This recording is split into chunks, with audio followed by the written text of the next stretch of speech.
Você com certeza já ouviu alguém dizendo que os católicos adoram imagens, idolatram imagens, e às vezes você, católico, não sabe o que responder diante disso, não sabe por que, que a pessoa pensou daquela forma. Então fique atento para você entender sobre essa questão das imagens e mais, também sobre a leitura correta da Bíblia, a interpretação da palavra de Deus. Fique atento, assista até o final, que eu tenho certeza que você vai gostar muito do que nós vamos aprender aqui.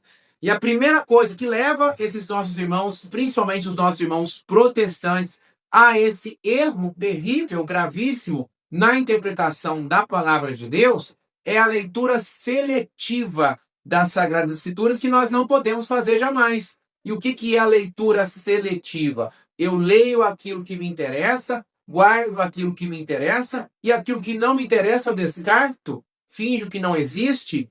Eu leio, prego aquilo que eu entendo, que é compreensível a mim, e aquilo que eu não entendo, simplesmente eu finjo que não existe. Eu digo que não é verdade, faço de conta que não está na Bíblia.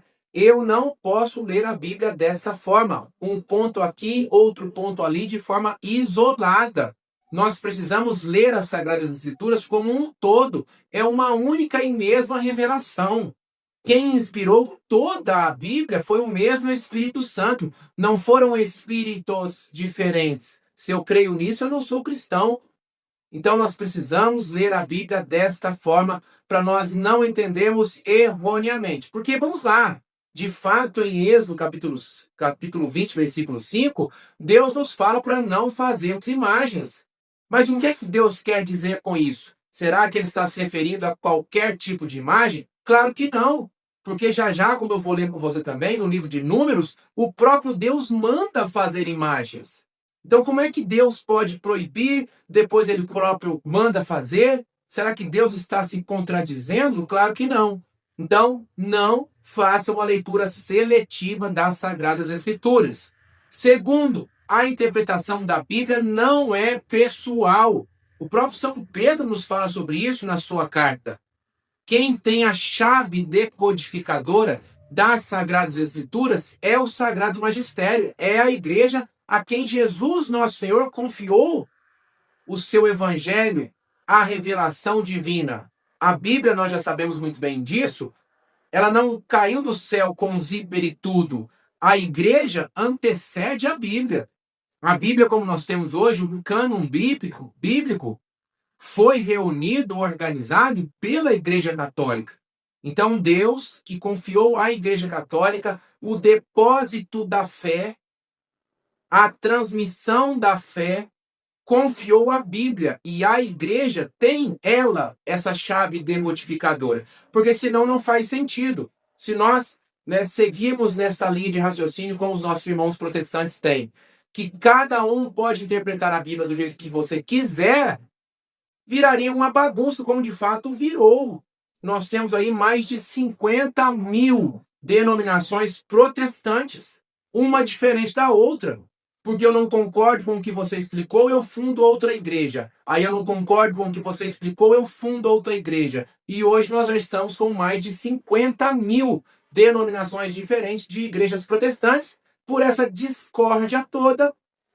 Discórdia muitas vezes na interpretação da palavra de Deus. Então, não fazer interpretação de formas isoladas, leitura, melhor dizendo, de formas isoladas, lendo só aquilo que me interessa e descartando o que não me interessa, fingindo que não existe aquilo que não me interessa. E também eu não posso dizer, eu acho que é isso. Essa é a minha interpretação. Não existe a minha interpretação da Bíblia, existe só uma interpretação da Bíblia. Se nós agíssemos assim, viraria essa bagunça, como eu estou dizendo para você. Terceira coisa, nós não podemos interpretar muitas vezes de forma literal.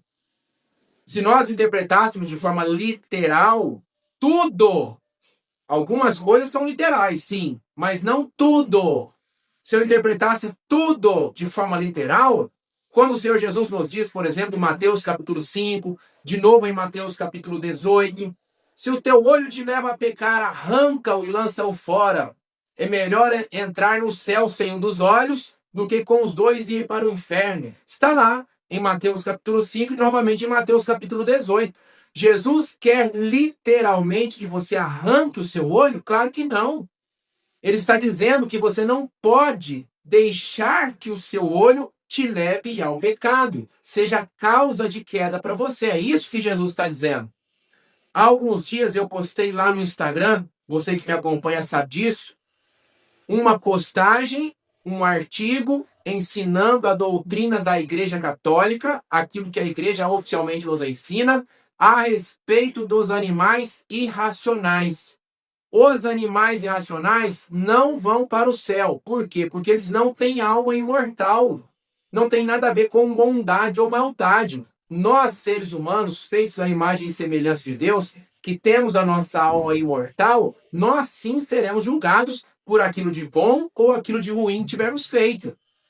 No final da vida seremos admitidos na glória do céu ou condenados ao inferno pelas nossas obras, pela nossa fé e pelas nossas obras. Para os animais não é assim, porque eles não têm alma imortal. Tanto faz se eles são bons, se eles são ruins. Acabou, acabou. Morreu, morreu. Não tem continuidade. Então o gatinho não vai para o céu, o cachorrinho não vai para o céu, porque eles não têm alma imortal. Se você não concorda com isso, se você não gosta disso, se você acha isso uma injustiça, reclame com Deus.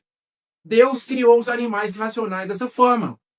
E aí eu postei lá no Instagram explicando sobre isso. Inclusive te convido aqui, se você ainda não me segue no Instagram, Flávio Escravo de Maria Oficial. Flávio Escravo de Maria Oficial. Procure lá para a gente caminhar também no Instagram. Mas fiz essa postagem e entrou uma mulher lá, né? Toda argumentativa. Não, porque você está errado, que não é assim, que eu não concordo. A internet é cheia dos doutores em teologia, né? Porque se fosse assim, por que então no livro de Gênesis, me explica? Diz que no paraíso havia uma serpente? Se no céu não há animais? Oh, meu Deus do céu! Então você acha que lá no Jardim do Éden, que não é o céu da glória para onde nós iremos, é uma coisa totalmente diferente da outra? Mas suponhamos que fosse, você acha que lá no Jardim do Éden, estava lá Adão e Eva peladinho, comendo, né, como aquele paraíso dos testemunhas de Jeová, com os animaizinhos brincando, dos passarinhos voando, aquela cachoeira linda caindo ao fundo, o sol se pondo, como aqueles quadros antigos que a gente via. E literalmente uma serpente foi lá enganar Eva. Meu Deus do céu! E a mulher argumentando sobre isso. Que sim, os animais vão para o céu porque está na Bíblia. Que no Jardim do Éden existia uma serpente. E se existia uma serpente no céu, é porque os animais vão para lá. Você está entendendo como que as pessoas distorcem totalmente as Sagradas Escrituras por conta dessa bagunça? Cada um é livre para interpretar do jeito que quiser. Eu já vi um vídeo de um pastor pregando com veemência que a Terra é quadrada. A Terra é quadrada, ponto final. O pastor pregando. Porque no Evangelho Jesus diz que nós precisamos pregar o Evangelho nos 4 cantos do mundo. E se tem 4 cantos, é porque a Terra é quadrada. Está entendendo? Então, cuidado. A interpretação da Bíblia não é pessoal. Nós não podemos ter uma interpretação literal em tudo aquilo que está escrito, senão eu tenho que arrancar o meu olho, como eu acabei de dizer para você. E também não posso fazer uma leitura seletiva. Isso me interessa, isso não me interessa, como nossos irmãos protestantes, infelizmente, fazem. Em relação às imagens, mas em relação a todas as outras coisas, né? Se você pega, por exemplo, a Mariologia, os louvores, por exemplo, que o próprio arcanjo Gabriel, mandado de Deus, fez à Virgem Maria, a Ave Maria, a oração da Ave Maria está na Bíblia.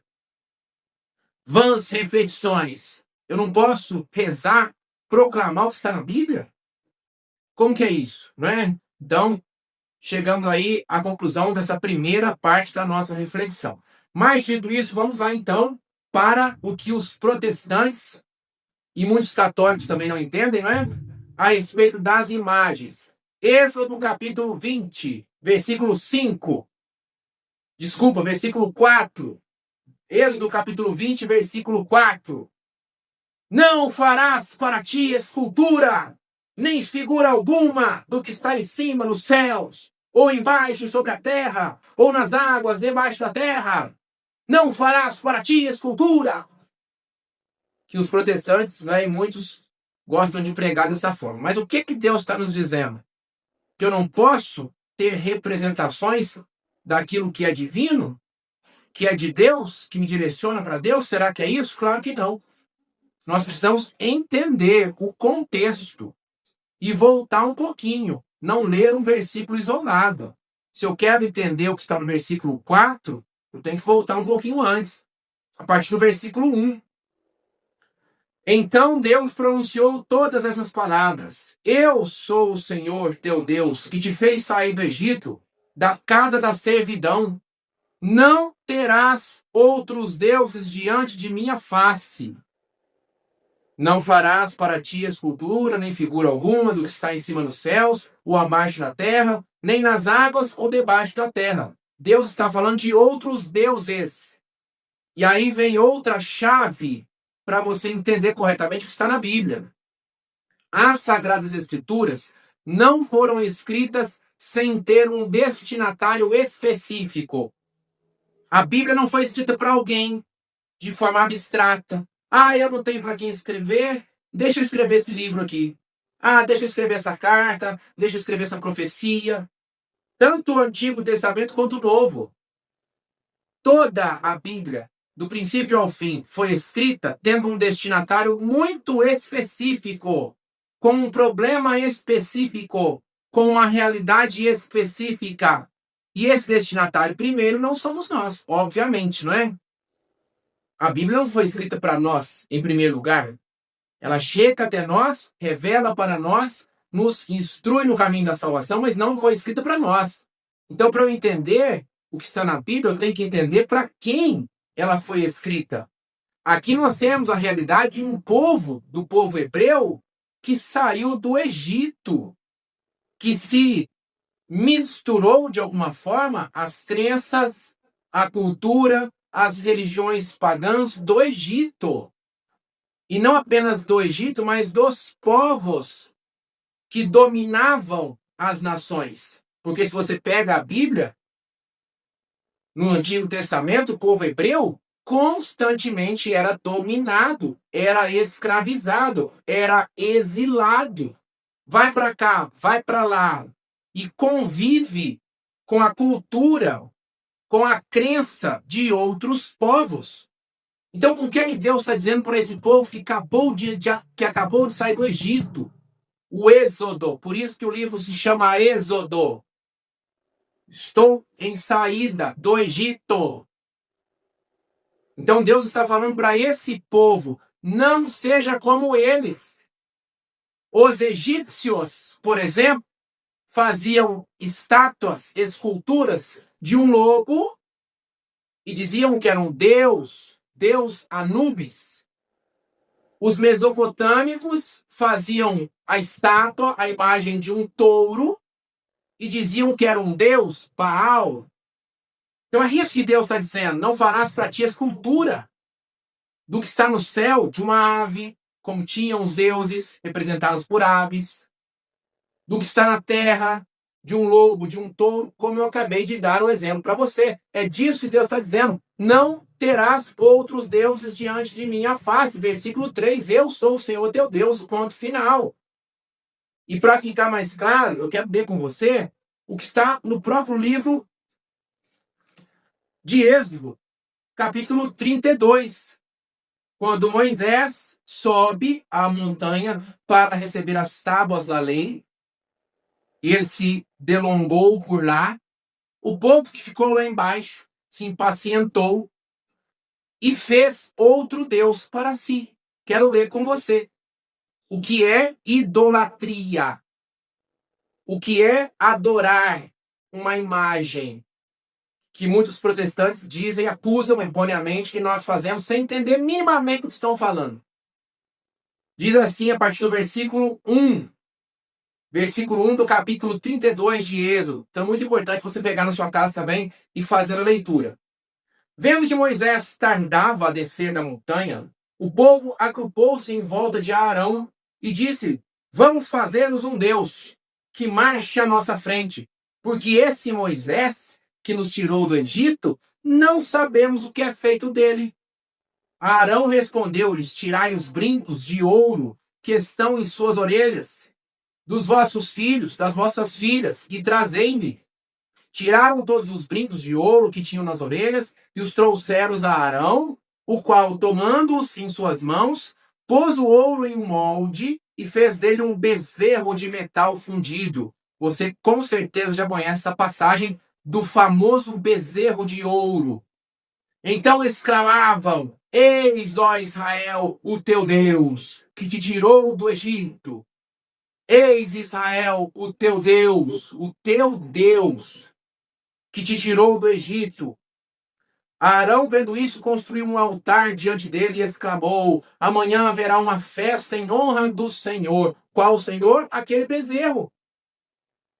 No dia seguinte, pela manhã, ofereceram holocaustos e sacrifícios ao bezerro.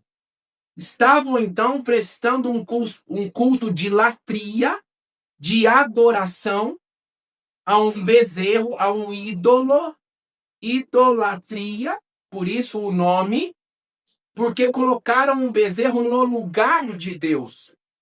Olha, presta atenção no que eu acabei de ler com você, entenda, pelo amor de Deus. Esse Deus, esse Moisés, não se sabe o que foi feito dele. Esqueceram de Deus. Vamos, Arão, construa para nós, olha o versículo 1. Faze-nos um Deus, que marche à nossa frente, porque esse Moisés que nos tirou do Egito, e esse Deus, não sabemos o que é feito dele. Então tiraram Deus e colocaram um bezerro no lugar, prestando a um bezerro o culto de latria, idolatria, isso é pecado, isso não pode ser feito. Em qualquer circunstância, só existe um único e verdadeiro Deus, o Deus de nosso Senhor Jesus Cristo. É isso que Deus condena. Mas aí, como eu disse, para entender isso, eu não posso ter uma leitura seletiva. Porque aí sim, mais adiante, no livro de Números, o próprio Deus manda fazer imagens. Ele manda fazer imagens, eu quero ler com você. Números capítulo 21, a partir do versículo 4. Números 21, a partir do versículo 4, falando ainda do povo hebreu. Diz assim: partiram do monte Or em direção ao Mar Vermelho. Quem partiu? O povo hebreu. Para contornar a terra de Edom. Mas o povo perdeu a coragem no caminho e começou a murmurar contra Deus e contra Moisés. Por que, diziam eles, nos tirastes do Egito para morrermos no deserto, onde não há pão nem água? Estamos enjoados desse miserável alimento, do maná. Então o Senhor enviou contra o povo serpentes ardentes que morderam e mataram muitos. O povo veio a Moisés e disse: pecamos, murmurando contra o Senhor e contra ti. Roga ao Senhor que afaste de nós essas serpentes. Moisés intercedeu pelo povo. Moisés intercedeu pelo povo. E o Senhor disse a Moisés: faze para ti uma serpente ardente e mete-a sobre um poste. Todo que for mordido olhando para ela será salvo. Moisés fez, pois, uma serpente de bronze e fixou-a sobre um poste. Se alguém era mordido por uma serpente e olhava para a serpente de bronze, conservava a vida. Então aqui nós temos duas citações bíblicas a respeito do poder da imagem, não da imagem em si, mas da imagem de direcionar para Deus, porque é uma coisa óbvia. E aí eu te pergunto, se você tem o mínimo de inteligência, você vai me responder corretamente. Deus mandou fazer a serpente. Deus mandou fazer uma imagem. Quem olhava para ela, quem era mordido por uma serpente e olhava para aquela serpente de bronze, ficava curado. Era a serpente em si que curava? Claro que não. Meu Deus do céu. Até uma criança, se eu explicar isso aqui para minha filha de 6 anos, ela consegue responder, e tem muito adulto que não consegue. Não era a serpente em si, a serpente de bronze. Era um símbolo. E aí tem diferença entre ídolo e símbolo. Ídolo é um bezerro de ouro que alguém coloca no lugar de Deus. Símbolo é aquilo que direciona. Eu olho para aquela serpente, por exemplo, e sei que não é ela que me cura. É uma promessa que Deus fez. Porque, obviamente, Moisés teve que divulgar isso. Meus irmãos, eu conversei com Deus. Eu intercedi por vocês a Ele. E Ele me disse, faça uma serpente de bronze. Então, a partir de hoje, fiquem sabendo, essa é a promessa de Deus. Se alguém for picado, olhe para a serpente. Então, a pessoa era picada, olhava para a serpente com fé em Deus, na promessa de Deus, naquilo que Deus disse, e pela fé que tem em Deus, através do olhar para aquela serpente de bronze, para aquela imagem, ficava curado. Então, Jesus, Maria e José, olha aqui, ó, é feita de gesso. Essa imagem é a Virgem Maria? Claro que não. Você acha isso? Essa imagem é São José? Óbvio que não. Ou você acha que é? Você acha que eu prendi São José aqui em casa? Que eu tenho a Virgem Maria guardadinha aqui. De noite eu venho e coloco comidinha para ela. Aguinha para ela não ficar com sede. Tem gente que pensa isso, né? Porque tem protestante aí que quebra a imagem. Você já viu com certeza vídeo sobre isso? Olha, isso aqui é de barro, não faz nada. Claro que não faz nada, é de barro. Mas essa não é a Virgem Maria. Ela é um símbolo. Representa e aponta e direciona para Deus. Quando eu olho para essa imagem, eu sei que não é a imagem que me cura, que intercede por mim. É o símbolo que me leva para Deus. Ah, mas não existe esse negócio de intercessão. Eu vou direto para Deus. Se é assim, por que o povo hebreu não falou diretamente com Deus? Por que o povo hebreu não falou diretamente com Deus? E por que Deus fez questão de colocar isso na Bíblia para chegar até nós? Você acha que na Bíblia tem história em gibi, história em quadrinhos, para passar o nosso tempo e nos entreter? Ou é o ensinamento de Deus que está aqui, só aquilo que é de fato essencial para nós que está aqui? É nisso que eu creio, a revelação divina. Por isso que eu disse no início que eu não posso pegar só aquilo que me interessa na Bíblia e descartar e fingir que não existe aquilo que não me interessa. O povo veio a Moisés, versículo 7. O povo não foi a Deus. O povo veio a Moisés e disse: pecamos, murmuramos contra o Senhor e contra ti. Roga ao Senhor em favor de nós, que afaste de nós essas serpentes. Olha o povo pedindo a intercessão de Moisés. E o versículo 8, ou desculpa ainda, o versículo 7, Moisés intercedeu pelo povo. Está aqui dessa forma. E o Senhor disse a Moisés: faz uma serpente de bronze, etc, etc. Como eu acabei de ler com você. Então, olha só a intercessão biblicamente atestada. Por quê? Porque Moisés era mais próximo de Deus do que o povo. Do que um povo cheio de pecado. Do que o povo que acabou de murmurar a Deus e por isso estava sendo castigado. Moisés era mais justo, era mais próximo, mais íntimo de Deus. Como São José, como a Virgem Maria. Ou você acha que você é mais próximo de Deus do que a mulher que ele escolheu para ser mãe dele? Ou você acha que você é mais próximo de Deus, de Jesus, nosso Senhor, do que o homem que ele escolheu para ser o pai adotivo dele? Você acha que está num patamar mais elevado? Então você já perdeu a sanidade. Você precisa de um tratamento psiquiátrico. Porque é claro que eles estão à frente nossa. Então esse é o poder da intercessão. Não é a Virgem Maria que faz milagre, não é São José que faz milagre. Como não foi Moisés que curou o povo, nem tampouco a serpente de bronze. São meios, são símbolos que direcionam, que levam a Deus e que são escolhidos pelo próprio Deus. Ou não foi? Alguém mandou Deus fazer a serpente de bronze? Ou foi Deus que mandou Moisés fazer? Não inverta os papéis. Foi a Igreja Católica que mandou Deus fazer imagens? Ou foi Deus que ensinou a Igreja a agir dessa forma? Será que esta revelação, este ensinamento, é da cabeça de alguém? Será que a Bíblia... Não, esse livro aqui não é inspirado pelo Espírito Santo, não. Foi um escritor ali da Idade Média que escreveu.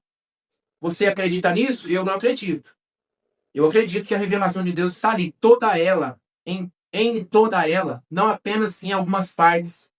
Esse livro da Bíblia é de Deus, esse outro livro da Bíblia não é de Deus, esse versículo me interessa, esse outro versículo não me interessa. Então, não faça a leitura dessa forma, não entenda dessa forma e não caia nessas armadilhas de Satanás, nessas conversinhas fiadas que nós escutamos por aí. E agora, por favor, me conte aqui nos comentários, por favor. Você conseguiu entender o que eu expliquei? Sim ou não? Sim ou não? É muito simples, é uma pergunta muito simples que eu estou fazendo para você. Você conseguiu entender a diferença entre ídolo e símbolo? Você conseguiu entender o que desagrada a Deus? Não fareis para ti imagem do touro Baal, como os mesopotâmicos, do louco Anubis, como os egípcios, do bezerro de ouro, como o povo hebreu quando Moisés estava no monte. Não faz isso não. Eu sou o Senhor teu Deus. E conseguiu entender o símbolo como a serpente de bronze, como a minha cruz, com Jesus, como nos fala, primeira carta de São Paulo aos Coríntios, capítulo 1, pregamos Cristo crucificado. Está aqui, ó, que nós pregamos Cristo crucificado. Até o Cristo crucificado os nossos irmãos protestantes negam. Que é bíblico. Primeira carta de São Paulo aos Coríntios, capítulo 1, pregamos Cristo crucificado. Até isso eles negam. Você entendeu? A intercessão, que também é bíblica. Moisés intercedeu pelo povo. E se Moisés for de interceder, imagina a Virgem Maria, mãe de Jesus. Imagina São José, pai adotivo de Jesus. Jesus aprendeu a ser homem com São José. Modelo de virtude, modelo de homem. Você conseguiu entender? Escreva para mim aqui nos comentários, por favor. E, por favor, deixe o seu like, o seu joinha e compartilhe este vídeo. Quantas pessoas precisam receber essa informação importantíssima? Então, por favor, compartilhe nos grupos de WhatsApp, Facebook, Instagram. Compartilhe este vídeo. Nós precisamos ensinar nossos irmãos.